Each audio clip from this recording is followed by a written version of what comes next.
오늘 말씀은 우리가 그리스도인으로 살아가면서 우리의 삶의 자세, 어떤 생각과 어떤 마음을 가져야 할지에 대해서 이 로마 교회의 편지를 쓰는 바울의 마음을 가지고 찾고자 합니다.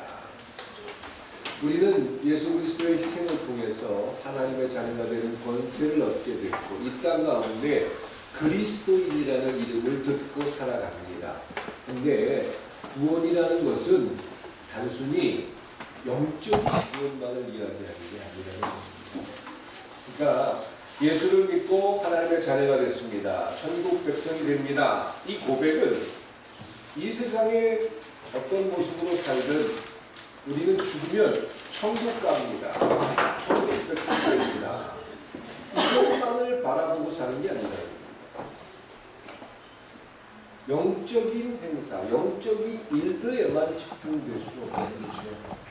그러니까 단순히 예배를 잘 드리고 예수를 잘 믿는 모습을 가지고 살아가면서 천국의 큰 상을 받을 것만을 기대하는 게 그리스도인의 삶이 아니라는 겁니다. 오늘 저는 우리가 살아가는 이 삶의 현장에서 그리스도인이 누릴 수 있는 복과 그리스도인이기 때문에 끊임없이 갈등하는 부분이 있을 수 있지만 육과 영 모두가 하나님의 백성으로서 이 땅 가운데 누릴 수 있는 것들에 대해서 말씀을 드리고자 하는 것입니다. 하나님의 백성, 그리스도인, 가장 여러분들이 원하는 것은 큰 부자, 내가 원하는 건 큰 부자, 이런 것들이 있어요. 예수 믿는 사람들은 절대로 그런 꿈을 꿔서는 안 된다. 저는 이렇게 말씀드릴 수 없습니다. 그런 꿈을 꾸십시오. 그런 기도를 하십시오. 내 가정, 내 자녀가 또 내 삶에서 하나님의 멋진 일들을 감당하는 사람이 되고 싶습니다. 이런 비전을 결코 가지지 말라는 게 아닙니다. 예수 믿는 사람들은 무조건 재산에 가지고 있는 재산을 다 팔아서 통장에 있는 돈을 다 인출해서 가난한 사람들한테 나눠주고 그리고 나는 그냥 아무것도 가지지 않은 그런 자로 살라고 하나님이 이야기하시는 건 결코 아닙니다. 그런 생각으로부터 우리 스스로가 조금 자유해 주십시오. 이 땅 가운데 여러분들이 꿈꾸는 여러 가지 일들도 있을 수 있고 하나님과 충돌하는 여러 가지 사건들도 있을 수 있습니다. 그 속에서 하나님은 하나님의 백성들을 향한 기대와 꿈이 있다는 거죠. 다윗이라는 사람은 하나님이 멋들어진 왕이 되게 하셨습니다. 수많은 성서에 나와 있는 사람들을 보면 참 하나님께서 멋지게 함께 하시면서 그의 삶을 지켜주는 그런 장면들이 참 많습니다. 그리스도인의 삶이라는 것은 이 세상에서 좀 손해도 보고 예수 믿는 사람이니까 이런 걸 감당을 해야 돼 이런 사명감만 가지고 그냥 희생하고 손해보고 고통 가운데 살면서 나중에 천국 가면 보상이 크니까 천국 보상만 바라보는 게 그리스도인의 삶이야. 결코 성서는 이렇게 이야기하지 않습니다. 이 땅 가운데 당당한 그리스도인이 되기를 하나님은 기대하십니다. 그 당당한 그리스도인의 모습이 뭘까? 설교를 듣고 그리스도인에 대해서 끊임없이 내 자신이 되돌아보면서 많은 것들을 희생해야 된다 이런 생각을 가지고 있을 수 있지만 그 속에서 왜 희생을 요구하시는지 왜 하기 싫은 것조차도 하나님께서 우리에게는 기대하는지 이런 비밀들을 풀어낼 수 있다면 우리의 삶은 흥미진진하고 신나는 몸이 될 줄 믿습니다. 그냥 틀에 박힌 채 하기 싫어도 열심히 교회 다니고 하기 싫어도 헌금 많이 내고 하기 싫어도 열심히 하다 보면 언젠가 좋은 날이 오겠지. 이건 내가 복음에 나와 있는 말이에요. 성경을 연구하고 성경을 보고 또 하나님 말씀을 묵상하면서 얼마나 우리의 삶이 신날 수 있고 흥분되고 재밌을 수 있는지에 대해서 우리가 비밀을 발견하는 과정이 그리스도인의 삶이다. 그래서 저는 요즘 굉장히 신날 수 있다, 모험적일 수 있다 이런 단어들을 그러니까 저는 영어로 얘기하면 어드벤처겠죠. 이 단어를 그리스도인의 삶에 자꾸 조명을 해보고 싶은 겁니다. 참 성령이 충만한 사람들의 모습, 또 교회에서 참 저 사람은 은혜 받은 사람이야 라는 그런 고정관념이 아마 젊은 많은 세대들은 기대하지 않고 아니 난 그런 건 싫어, 그런 은혜는 안 받을래, 이런 생각을 가진 경우가 많고, 가정도 내팽개치고 교회 일만 가서 열심히 하고 교회에서 철야하라고 철야하면 뭐해, 그 다음날 아침에 와서 그냥 잠자면서 남편이 직장을 가는지 뭘 하는지 신경 안 쓰고 산다면 그런 철야하지 마세요. 그건 철야가 아닙니다. 그러니까 성령 충만하다, 능력받았다, 은혜받았다, 마치 그냥 교회에만 미쳐가지고 막 다니는 그런 모습처럼 보이는 그런 것들 때문에 하나님의 백성들이 이 땅 가운데 얼마나 신나고 모범적인 삶을 살 수 있다는 사실을 잃어버리게 된다. 요즘 교회에 많은 젊은이들이 없습니다. 우리 교회는 젊은 분들도 많고 어린아이도 있고 연세 드신 어른들도 있고 아주 참 조화로워요. 근데 전국에 어떤 교회도 이런 분포 비율을 가진 교회는 없습니다. 참 하나님 앞에 감사하고 이 분포가 앞으로 더 확산돼서 크게 하나님 앞에 쓰임받은 교회가 되기를 저는 기도하고 기대하고 있습니다. 네, 왜 많은 젊은이들이 교회를 떠나갔습니까? 교회를 떠나간 이유는 여러 가지 이유들이 있을 수 있고 여러 가지 갈등적인 요소도 있지만 그들이 생각하는 비전을 발견하지 못했기 때문입니다. 맨날 하는 얘기가 노아 얘기하고 뭐 옛날 얘기하고 뭐 은혜 받으면 부자 된다, 은혜 받으면 돈 많이 번다, 이런 얘기에 매몰된 채 그저 장사꾼이 돼버린 그런 교회들의 모습을 보면서 젊은 사람들이 실망하고 세상으로 나갔습니다. 그런다고 세상에 나가서 그들이 성공했느냐? 그렇지 않거든요. 이거 저거 다른 교회들은 기웃거리다가 여전히 스스로의 신앙의 귀한 뿌리를 발견하지 못한 채 헤매이는 경우가 참 많습니다. 그런데 신앙생활, 그리스도인의 삶의 모습이 얼마나 신날 수 있다는 사실을 우리가 하나씩 둘씩 만나고 배울 수 있다면 훨씬 재밌어진다는 거죠. 오늘 저는 간단하게 설교를 좀 해보려고 하는데 늘 말은 그렇게 하죠. 늘 그러면서 한 40분씩 하죠. 최선을 다해볼게요. 오늘 내용을 모르는 내용이 아니에요. 너희를 너희의 삶의 거룩한 산제사로 드리라. 이게 영적 예배다. 이게 지금 그리스도인의 자세라는 거죠. 우리의 삶에서 예배를 드리는 일은 하나님께서 가장 기뻐하는 일인 줄 믿습니다. 그래서 주일날이면 예배 드리러 오기 위해서 우리 참 옷도 단정하게 준비하고 또 순서를 맡은 분들은 정장을 입고 이렇게 하면서 하나님 앞에 정말 예배로서 내가 할 수 있는 최선의 모습들을 갖추려고 하는 게 예배자의 모습이에요. 근데 주일날만 예배를 드리고 주일날 속에 매몰되면 우리는 신앙의 어드벤처, 모험, 또 신앙을 통해서 발견할 수 있는 비밀스러운 일들을 만날 수가 없습니다. 신앙생활은요, 주일날 하루하루가 아니라는 거죠. 그러니까 월요일부터 토요일까지는 내 삶을 열심히 살다가 주일날 교회 와가지고 하루 경건한 척하는 게 신앙생활이 결코 아니라는 거예요. 그런데 과거에는 교회에서 그런 것들을 강조하고 그나마라도 열심히 하게 해서 그렇게 하면 하나님이 널 이쁘게 봐줄지 모른다, 이렇게 사람들에게 선전해 준 겁니다. 아니요, 그런 생각에 갇혀있던 유대인들, 그런 생각에 갇혀있던 구약의 많은 사람들, 그들을 향해서 신약시대의 로마 교회를 향한 바울의 고백은 그렇습니다. 그게 아니다. 너희는 하나님 앞에 드려진 산제물이다. 그리고 거룩한 산제물로서 영적 예배, 우리의 삶 전체가 예배의 장소가 되어야 한다라는 것입니다. 제물이 돼서 하나님 앞에 영적인 예배를 드린다는 것, 그러니까 우리가 살아가는 삶의 모든 현장에서 예배를 드린다 그러면 얼마나 지겨워. 김병훈 집사님 예배 드리는 게 재밌습니까? 재밌어요. 감사합니다. 김병훈 집사님 재밌습니까?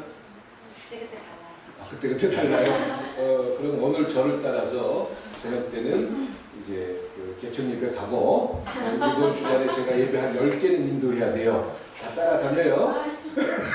왜 고개를 절레절레? 그때 좋을 수 없나? 그래요. 예배가 신나고 재밌다라고 이야기하는 사람들 그렇게 많지 않습니다. 그런데 날마다 우리의 삶에서 예배 드려야 됩니다. 그러다 보니까 가정에서 가정 예배 드려야, 물론 가정 예배 드리는 걸 저는 적극 찬성하고 옳다고 생각합니다. 근데 가정 예배를 드렸기 때문에 내가 오늘 할 일을 다 했어. 그리고는 엄마 아빠가 싸워. 그리고는 욕심에 갇힌 채 막 누군가를 비난하고 그런 모습들을 부끄러워하지 않아. 에이, 그러면은 그건 가정 예배 드리지 않지요. 그래서 가정 예배 안 드리는 거죠.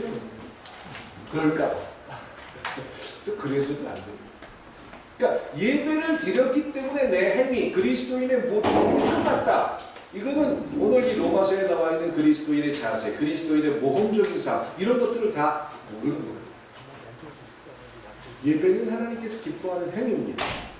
그런데 주일날 예배 드렸기 때문에 내 행위가 다 끝난 게 아니라는 거죠. 그 예배를 통해서 하나님의 놀라운 뜻과 하나님을 만났다면 우리의 전체의 삶이 드려지는 예배가 될 수 있길 축원드립니다. 왜요? 왜 그래야 됩니까? 왜 우리의 삶이 영적인 예배가 되어야 합니까? 무슨 좋은 일이 있길래? 그 하나님 앞에 예배드리고 하나님의 뜻을 물어보기만 하면 내 것을 다 포기하라고 그러고 내 걸 남한테 나눠주라고 그러고 나는 늘 고생해야 되고 왜 하나님 그렇게 살아야 됩니까? 이렇게 반문할 수 있는 거예요.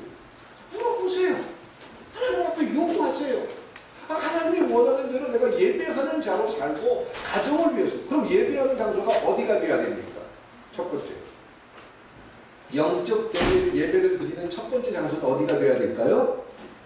여러분들의 가정이 되어야 될 줄 믿습니다. 첫 번째 장소는 가정이에요. 가정. 거기서 누가 가장 높은 사람이고 누가 가장 낮은 사람이 이런 서열 따지라는 얘기도 결코 아닙니다.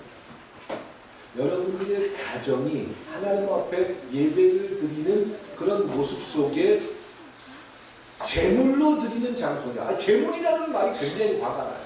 그러면 가족을 위해서 내가 완전 희생을 해야 될 것 같아요. 아내라는 사람은 남편을 위해서 참 내 기분도 표현 못하고 큰 희생해야 될 것 같아요. 하나님이 주는 마음은 늘 희생이야. 그러니까 그런 고백, 내 가정 속에서 내가 하나님 앞에 제물로 살아가겠습니다. 이런 말을 하고 싶은 마음이 들어야 안 들어요? 김광복 권사님, 가정에서 가장인데 하나님께서 주는 마음대로 순종을 하다 보면 속 터지는 일들도 참아야 돼요? 안 참아야 돼요? 그래요. 그 참는 과정이 실은 좋습니까? 싫습니까? 싫어요. 그러니까 가정에서 제물이 되고 영적 예배를 드리라 그런 얘기를 할 때 그게 나한테 쉽게 아멘 이게 나오지 않는다는 거예요. 그게 우리예요. 아닌 척하지 말자고요. 그게 우리예요. 그래서 내 삶의 현장에서 영적 예배를 드리는 첫 번째 장소가 가정이 돼야 되는 건 맞는데 그 하나님이 주는 마음대로 순종을 함으로써 내가 그러면 아내인 내가 남편에게 따락따락 그럼 돼요 안 돼요? 어? 네가 잘했어 내가 잘했어 그럼 돼요 안 돼요? 안 되잖아요. 그렇죠? 그러니까 그런 영적 예배를 드리고 영적 제물이 되기를 내가 원하느냐는 거예요.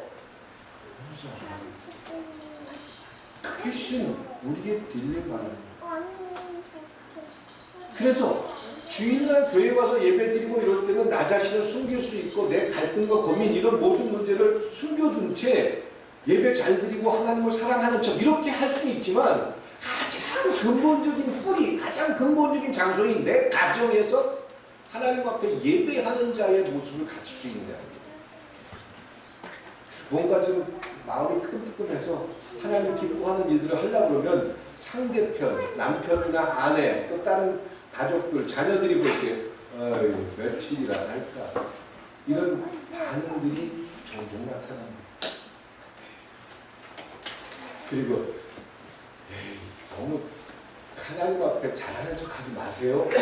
이런 생각을 내 스스로가 생각하는데 누군가가 나한테도 그런 얘기를 하는 것 같아요. 그런 느낌이 들 때가 있습니다. 그렇죠? 그러니까 당장 영적 예배를 드리는 제물로 쓰여지는 가정에 대해서 장난이지.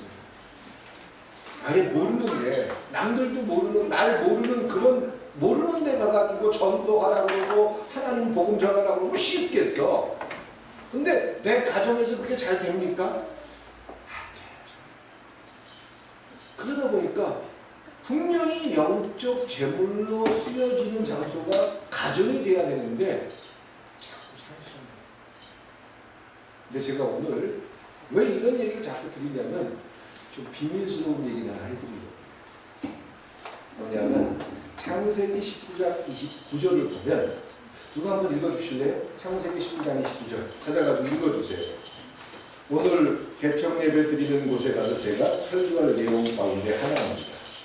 창세기 19장 29절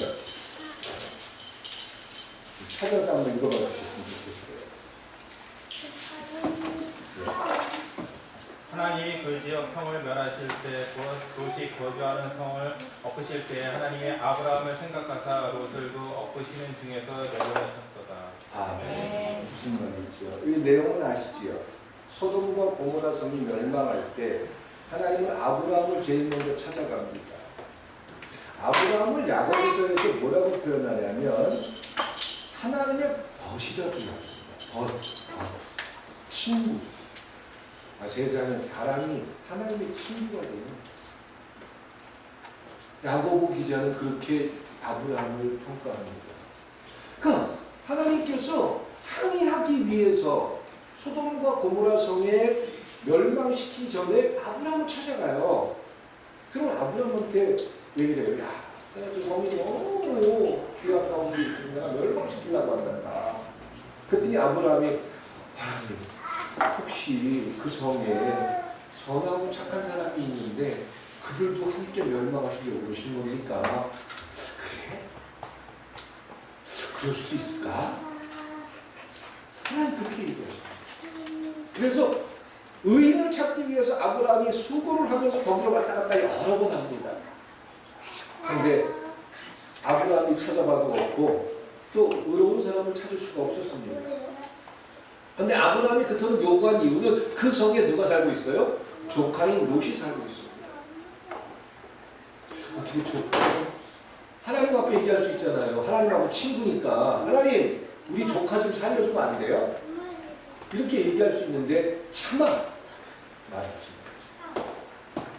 근데 중요한 것은요. 오늘 본문에 나와 있는 것처럼 하나님이 누굴 생각하사? 아브라함을 생각하사. 롯을 생각하사 아브라함을 생각하사. 아브라함을 생각하사. 제가 왜 영적 예배를 드리는 장소가 우리 가정이 되어야 합니다 라고 말씀드리면서 이 말씀을 전해드리냐면 롯이 하나님 앞에 어떤 역할을 하거나 롯이 하나님 앞에 잘한 일들이 있지는 않았었다는 겁니다. 그런데 하나님은 아브라함을 너무 사랑하셔. 아브라함이 너무 속 마음에 드셔.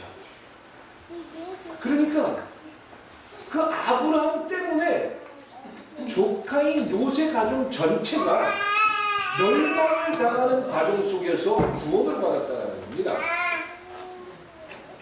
전멸할 수 있는 그 소돔 고모라 성의 무시무시한 상황에서 아브라함이라는 한 사람 때문에 그 가족들이 전혀 해를 당하지 않았다. 하나만 더 해볼까요? 다윗에 대한 평가는 뭐죠? 성서에서 다윗은 어떻게 평가하죠? 하나님 볼 때 내 마음에 사도행전에 나와 있습니다. 내 마음에 합한 사람이다. 하나님 마음에 드는 사람이다. 이런 평가죠. 근데 하나님 마음에 드는 사람의 평가 때문에 나타난 일들을 역사 속에서 발견하면 뭐가 있냐면 다윗 왕의 아들이 솔로몬입니다. 솔로몬이 왕이 됐어요. 그리고 나서 솔로몬 왕이 죽고 나서 그 다음 솔로몬 왕의 아들이 왕위를 얻을 때 나라가 두고 쪼개집니다. 북이스라엘과 남유다로 나눠집니다. 10개 지파가 북쪽으로 붙고 2개 지파만 남쪽으로 내려와서 두 나라가 둘로 나눠집니다. 솔로몬 아들 때예요. 그런데 왜 그렇게 됐느냐 하면 솔로몬이 하나님 앞에 부끄럽고 왕으로서 하나님 앞에 잘못한 일들을 참 많이 했어요. 하나님께서는 솔로몬 시대 때, 솔로몬이 왕으로 있을 때 그 나라를 나누려고 했어요. 근데 누구 때문에? 성서에 나오잖아요. 누구 때문에? 아버지 다윗 때문에. 다윗이 얼마나 하나님 마음에 들었으면 하나님의 저주가, 하나님의 멸망이 솔로몬 시대에 임해야 되는데 하나님이 그걸 막아놓으셨어요. 이렇게 막아놓으셨어요. 안 돼, 안 돼, 안 돼, 안 돼. 내가 다윗을 생각할게. 그러니까 다윗 때문에라도 내가 이 나라를 지금 안 되겠어. 그리고는 그 저주와 멸망을 다 보응하셨어요. 그리고 그 아들 때에 와서 이제 나라가 나눠지고 구성을 당하는 그런 재앙을 당하게 됩니다. 자, 하나님 마음에 드는 사람, 또 하나님의 친구라고 이야기하는 어떤 사람들 때문에 단순히 그들의 삶의 현장에서 나타나는 하나님의 놀라운 축복을 뛰어넘어서 그들의 모습 때문에 조카의 가정이 죽음에서 피함을 얻고 그 아들의 아들, 손자 때에 와서 그런 하나님의 무시무시한 일들이 그 다윗의 아들 때에는 미쳐지지 못하게 시간을 막고 계셨다라는 거예요. 이스라엘 백성들이 가나안 전쟁을 할 때 여호수아와 이스라엘 백성들이 기브온 땅을 지나갈 때 전쟁을 하면서 하나님께서 그 전쟁을 이기게 해주겠다라고 약속을 했어요. 근데 밤이 되면은 그 전쟁을 계속할 수가 없어요. 하나님께서 걱정하지 마라. 그리고는 천체를 정지시켜놨어요. 태양을 멈추게 했어요. 그 자리에 서 있게 했어요. 23시간 40분이라는 시간을 멈추게 해놨어요. 하나님이 세상에 지금 지구가 14만 킬로미터 이상으로 지금 태양 주변을 돌고 있고 달도 지구 주변을 돌고 있고 천체가 지금 돌고 있는데 그거를 딱 정지해놔. 이게 말이 되는 소리입니까? 근데 하나님이 기억하고 하나님이 살아가는 하나님의 백성들을 향한 하나님의 의지라는 거죠. 여러분들이 살아가는 삶의 가장 중요한 첫 번째 시작 장소, 가정. 거기에서 하나님의 뜻을 위해서 끊임없이 갈등하고 고민하지만 하나님하고 끊임없이 충돌도 하지만 하나님 앞에 영적인 제물로 여러분들이 드려줄 수 있고 그 하나님께서 여러분들을 인정해 주신다면 우리 교회에서 인정받을 만한 사람이 누가 있을까요? 얘기하면 상처받겠죠? 장장로님 칭찬하고 싶어도 되지 않나요? 공유하시죠? 저는 장장로님 보면 참 고맙고 행복해요.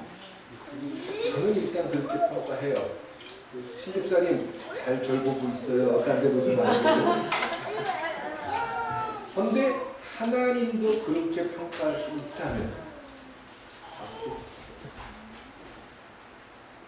그 하나님이 평가를 할 수 있는 그 시작점이 어디예요?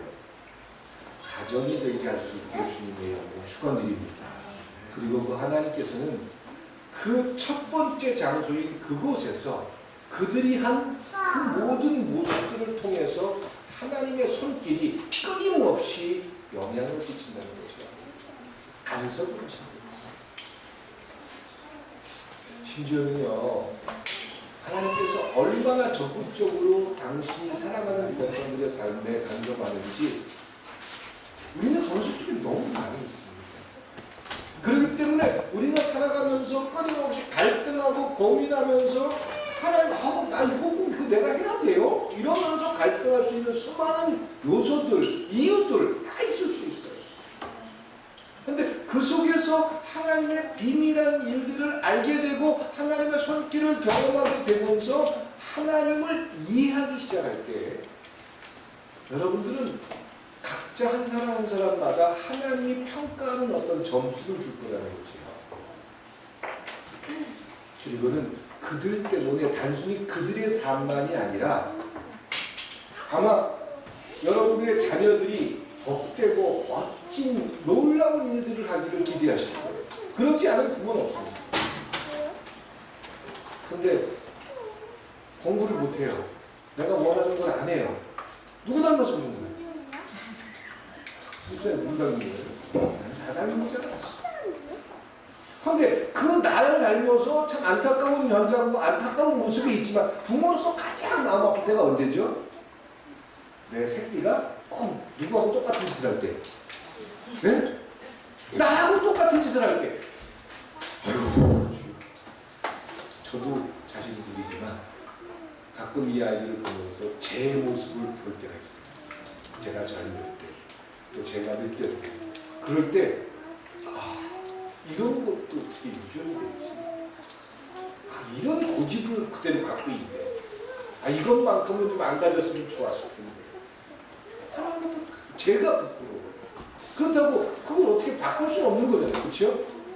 근데 그런 상황에서 그 아이들한테 뭐라 그럴 게 아니라 이제 여러분들이 하나님 앞에 어떤 자세와 어떤 삶의 모습을 가지고 살아가느냐에 따라서 여러분들의 자녀에게 하나님의 놀라운 손길이 임할 수 있다는 사실을 만날 수 있게 축원드립니다. 성모사님 과거에 얼마나 열정적으로 교회를 사랑하셨던지 아시지? 어땠을까요? 저는 결코 헛되지 않다고. 물론 그분의 열정과 그분의 뜨거움, 아마 여기 있는 분들은 만나고 아는 분들은 다 아시죠. 어떨 때는 우리 조건사님이 얘기하지만 무모할 정도였죠, 조건사님. 그렇죠? 그냥 머리에 생각이 없는 것처럼 교회 일만 한다 그러면 그냥 있는 거 없는 거 다 갖다 포기하고 다 갖다 줘. 불만이 많으셨죠. 근데 그런 모든 과정 속에서 하나님이 생각하고 하나님이 그 모습을 통해서 그 자녀들에게 이어지길 원하는 어떤 거가 있을까 없을까? 예, 우리 그런 걸 만들자고요. 저는 우리 장장로님 가정에 장로님이 되셨죠. 저렇게 젊은 나이에 장로가 되는 게 쉬운 일이 아닌데 그 가정의 신앙의 뿌리와 색깔이 뭘까? 이 뿌리와 색깔. 그래서 하나님이 그 가정을 이렇게 붙들고 계시구나. 야, 그렇게 열정적이고 그렇게 최선을 다하는 모습을 갖더니 그 희생과 눈물이 결코 헛되지 않는 거야. 이것을 우리 꿈에 있는 교회에서 안에 성도들이 서로 나눌 수 있길 주님의 이름으로 축원드립니다. 그건 교회에만 충성이 아니라 그걸 뛰어넘어야 된다는 거죠. 가장 우리의 시작점, 우리의 가장 고통스럽고 내 스스로가 뛰어넘기 어려운 그 현장인 가정에서 여러분들이 하나님 앞에 영적 재물이 될 수 있는 축원드립니다. 영적 재물이 된다는 얘기는 뭐예요? 하나님의 뜻을 수용하는 거예요. 고민과 갈등, 또 하나님 앞에 저항할 수 있고 하나님 앞에 원망할 수 있지만 그 속에서 하나님이 원하는 것들을 수용하는 과정, 그 현장이 교회가 아니라 가정이 될 수 있습니다. 네, 물론 지금 당장 여러분들 마음속에 난 남편을 위해서 희생해야 돼, 나는 부인을 위해서 내가 포기해야 돼, 이런 것들이 가장 걸림돌이 되고 힘들지 몰라요. 그걸 어떻게 뛰어넘을까? 이런 것들이 숙제일지 몰라요. 근데 여러분들이 하나님 앞에 그러한 과정 속에서 발견할 수 있는 하나 두 개의 질서와 원리가 그리스도인의 생생한 모험적인 삶이다. 근데 내 생각에 딱 갇힌 채 신앙생활 이렇게 하는 거야. 가장은 이거고 부인은 이렇게 하는 거고 이런 틀 속에 딱 갇혀버리면 나는 하나님께서 아마 은혜를 주셔도 나는 아직은 못해, 그런 거 못해, 이렇게 하나님과 끊임없이 벽을 쌓고 살면 절대로 모험적인 삶, 그리고 하나님께서 주고자 하는 그 다음 단계를 보기 어렵다는 것입니다. 고민하고 갈등하는 요소들이 있을 수 있지만 나를 집어 던지는 것, 그걸 모험이라고 하지 않습니다. 해보십시오. 그리고 그 속에서 하나님이 무엇을 하고 싶은지, 무슨 말을 하고 싶은지, 또 어떤 것들이 옳을지 발견할 수 있게 축원드리는 거예요. 그게 그리스도인의 시작입니다. 두 번째 삶의 영적 제물로 사용되는 장소는 어딜까요? 교회는 아니에요. 직장입니다. 예, 가정에서만 하나님의 백성으로 살고 직장 가서는 예수 안 믿는 사람처럼 딱 이렇게 같이 교회 비난하고 그러라는 얘기가 아니에요. 여러분들이 삶을 살아가는 삶의 현장, 그 속에서 하나님, 목사님 무슨 말씀입니까? 내가 그런 세상 사람들하고 어울리면서 그들에게 내가 그리스도인인 척하면 나만 손해봅니다. 동의합니다. 이해합니다. 그리고 그 과정이 얼마나 힘들다는 것도 저도 조금은 압니다. 조금 아는 거예요. 여러분들처럼 많이 모르지. 삶의 현장에서 저도 부딪혀봤고 나름대로 경험도 좀 있지 않아요. 그런데 그럼에도 불구하고 내 이익과 내 욕심을 채우기 위해서 타협하고 변명하고, 그리고 하나님이 없는 것처럼 살아가지 말고 하나님 앞에 살아간다는 모습으로 여러분들의 삶이 이루어질 수 있길 축원드립니다. 주일날만 하나님 앞에 사는 게 아니라 평상시 우리의 삶 전체가 하나님 앞에 살아. 그럼 거짓말도 못하죠. 그래서 미국 사람들 영어 손가락 어떻게 하죠? 거짓말할 때? 뒤에다 숨기고 하는 거 있잖아요. 예? 이렇게 하죠. 이거 저 미국 갔다 온 분, 저 집사님, 미국 사람들 거짓말할 때 손가락 어떻게 해요? 가위자로 하고 뒤에 숨기죠? 네. 이게 어떤 모습인지 저는 이런 생각을 해요. 늘 내 삶이 하나님 앞에 다 드러나 있어요. 그런데 지금 선의의 거짓말이든 악의 거짓말이든 거짓말을 해. 그럴 때 손가락을 이렇게 하고 뒤에다 숨겨놓고 얘기를 합니다. 내가 사람을 속일지 모르지만 하나님을 속일 수 없습니다. 이거 고백하는 거죠. 안전하고 완벽할 수는 없겠지. 근데 하나님이 없는 것처럼 살지 말자는 겁니다. 우리가 재물이고 영적 예배라는 것은 그런 우리의 삶에서 하나님이 있다라고 믿고 있는 것처럼 살아갈 때 나타나는 현상이에요. 근데 거짓말하고 하나님이 원하지 않는 일들을 하기 위해서 스스로 속지 말자는 거예요. 아예 손가락을 이렇게 표현하고 하나님 나 한번 봐줘요. 하나님, 난 아직까지 내 욕심과 나를 채우는 즐거우면서 내가 이겨내기가 힘들어. 하나님 나 좀 봐주면 안 돼요? 하나님 나 좀 용서해 주세요. 하나님 나 한 번만 눈 감아주세요. 아예 그렇게 하세요. 그럼에도 불구하고 그런 모습 속에서 하나님을 존중할 수 있냐는 거예요. 그럼 하나님이 야, 너 지난번에 빨간불일 때 건너갔기 때문에 너는 절대로 너는 이제 내가 마음에 안 드는 사람이야? 이렇게 평가하실 거예요? 그런 건 아니시죠. 여러분들이 삶을 드리는 모든 장소, 교회는 그런 과정들 속에서 느끼고 경험하고 갈등하고 고민했던 모든 것들을 내려놓고 하나님 앞에 예배하는 장소가 될 줄 믿습니다. 천국의 예배가 어떤 예배라고 했어요? 천사들이 24장로가 하나님 앞에 예배를 드리면서 24장로는 다 머리에 금면을 쓰고 있었습니다. 그리고는 하나님께서 다 씌워준 거죠. 그들이 어떤 사람들이에요? 다 순교당한 사람들이에요. 예배 장소에서 그들이 가장 높은 자리에서 쫙 둘러앉아가지고 예배를 모든 사람들이 보는 앞에서 금면관을 쓰고 모든 사람들이 칭송하는 그런 자리에 앉아서 예배 드렸는데 끝부분에 가서 그 장로들이 하는 행위는 멸망을 벗어서 하나님 우리는 이걸 받을 자격이 없네요. 이제 보니까 이건 하나님께서 하신 일이에요. 그러면서 다 집어던지면서 하나님 영광 받으세요 하고 드렸던 사람들이 왜 그랬어요? 그러니까 그들이 순교를 당하고 멋진 하나님의 일들을 했는데 가만히 예배를 드리면서 되돌아보니까 이게 다 하나님께서 나를 붙드신 죄, 나를 축복하시는 모습이에요. 내 마음을 믿게 해주시는 놀라운 하나님의 섭리였다는 사실을 그들이 느낍니다. 주일날 품위 있는 교회 와서 예배드리는 여러분들의 시간이 그렇게 여러분들의 하나님이 씌워준 멸관,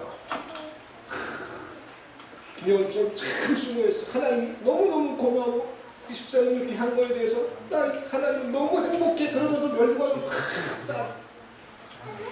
너무 기쁘고 감사해서 예배를 드리는데 예배를 드리는 과정 속에서 하나님 나에게 이렇게 큰 은혜를 주신 거군요.